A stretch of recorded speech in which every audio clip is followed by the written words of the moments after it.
Maranatha, my PBC family and friends. Pastor Brian here with another quick bite, living the word. Today our word is going to come from Psalm 139, and we're going to pick up at verse 13 in just a second here, guys. But what brought this about is we got an opportunity yesterday. We went out and as a family and just took kind of somewhat of a day off. I mean, as much as that may look like or be. But we did that yesterday, and we got the chance to drive kind of down along the Snake River area. And so it's just beautiful. It was just a gorgeous day. Got to see some wonderful things. Got to see an osprey and got to see a moose. Got to see all sorts of just beautiful things, not to mention the river itself, just the trees, the everything. I mean, it was just a gorgeous day outdoors.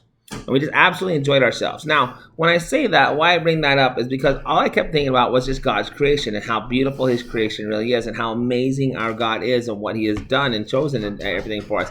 And so I was just like, Lord, you are so amazing in your creation. But there is one creation in particular that I think we oftentimes neglect. And I think we oftentimes don't recognize how beautiful and wonderful that creation is. In Psalm 139, picking up verse 13, we'll read down verses 13 and 14. I want to read to you what the psalmist has to say here. It says, "For thou hast possessed my reins, thou hast covered me in my mother's womb. I will praise thee, for I am fearfully and wonderfully made. Marvelous are thy works, and that my soul knoweth right well." See, one of the things that we all of us don't recognize is still a creation of God. Matter of fact, if we were to go to Genesis, we'd read that a creation of God's created in his image is us. And when we look at that, remember that you are fearfully and wonderfully made. So even though you may have differences, even though you may think a little bit differently than some people, maybe you may look a little different than some people, maybe you have different body shape than what they say we should have, or whatever the case may be, remember you are still fearfully and wonderfully made in the eyes of the Lord. You are marvelous, as it says there, a marvelous work of God. Isn't that an awesome thing?